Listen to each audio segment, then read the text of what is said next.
सर्वे भवन्तु सुखिनः, सर्वे सन्तु निरामयाः, सर्वे भद्राणि पश्यन्तु, मा कश्चित् दुःखभाग् भवेत्।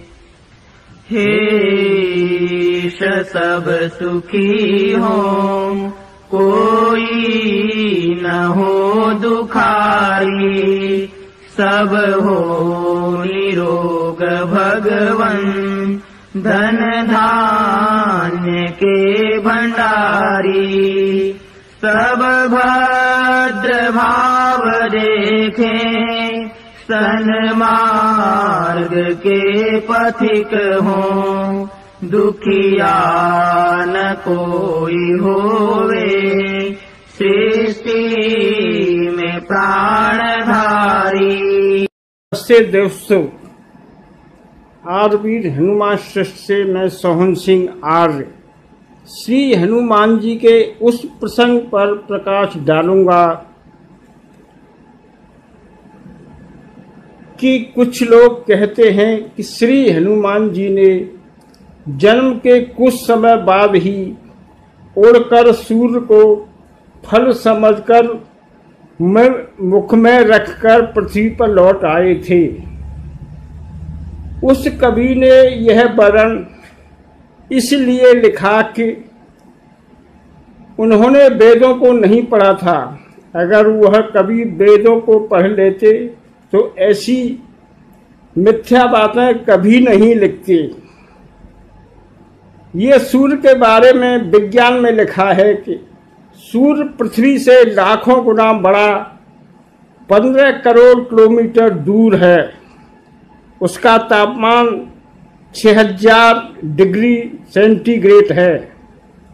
अगर स्टील की कोई वस्तु सूर्य पर रख दी जाए तो कुछ ही सेकंडों में पिघलकर भाप बनकर उड़ जाएगी। एक बालक जो अभी 3 फुट बड़ा है, इतने बड़े सूर्य को मुख में कैसे रख सकता है? जो सूर्य मुख में रख लिया था तो अंधेरा भारत में हुआ था या संसार के सभी देशों में हुआ था? पूरे संसार में इन प्राणियों का कोई जवाब नहीं होगा। दोस्तों, इस घटना को किसी कवि ने अलंकृत वर्णन किया है कि बालक हनुमान ने खेल खेल में कोई चमकीली वस्तु मुख में रख ली होगी। कवि ने उस वस्तु की उपमा सूर्य से की। सूर्य के समान वस्तु मुख में रख ली। दूसरे कवि ने उस वस्तु को ही सूर्य बना दिया कि बालक हनुमान ने सूर्य को मुख में रख लिया था।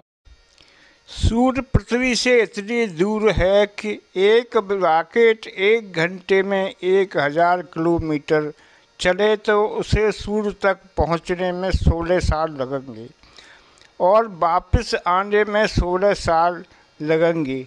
तब तक श्री हनुमान जी की उम्र 32 साल हो जानी चाहिए, पर लिखने वालों ने उन्हें बालक ही बताया। यह कैसे संभव है? एक बात सत्य है कि श्री हनुमान जी ने अगस्त्य मुनि से सूर्य सिद्धांत का अध्ययन किया था। उन्हें सूर्य सिद्धांत कंठ से याद था। वो अपने मुख से किसी को भी सुना सकते थे। किसी कवि ने उसे अलंकारित वर्णन किया है, दूसरे कवि ने उसे सूर्य सिद्धांत को ही सूर्य मान लिया। ये बात सत्य है कि श्री हनुमान जी हवा में उड़ते ही नहीं थे। वो इतने तेज दौड़ते थे कि लोगों को समझते थे उड़कर आए हैं। हाँ, अगस्त्य मुनि जी ने जहाज चलाने की शिक्षा यानी विमान चलाने की शिक्षा अवश्य पाई थी कि कोई भी विमान चला सकते थे। श्री हनुमान जी ने उस कला का उपयोग अवश्य किया। जब लंका में सीता की खोज करने गए हुए थे तो समुद्र से तैरकर गए थे। कवि ने अपने लिखा कि समुद्र के अंदर हलचल हुई थी। अगर समुद्र हनुमान जी समुद्र पर उड़कर जाते तो पानी के अंदर हलचल कैसे हो सकती है। का प्रिय गहना लांगूर को राक्षसों ने जला दिया। हनुमान जी उड़ते तो सीता माता की खोज करने में इतना समय कैसे बीत गया। पंपापुर से समुद्र तट तक पहुंचने में 1 माह का समय लगा। जबकि हनुमान जी हिमालय पर्वत से बूटी 1 रात में ही लेकर आए थे। इससे सिद्ध हुआ कि हनुमान जी उड़ते नहीं थे, वे विभीषण का विमान लेकर हिमालय से अत्यधिक मात्रा में बूटी लाए थे। पहाड़ लाना एक मुहावरा है कि पूरे पहाड़ की बूटी ही ले आए, किसी ने उसे पूरा पहाड़ ही बना दिया। कब लोग अपनी लेखनी में अलंकारों का वर्णन करते हैं, लोग उन्हें ही सत्य मान लेते हैं।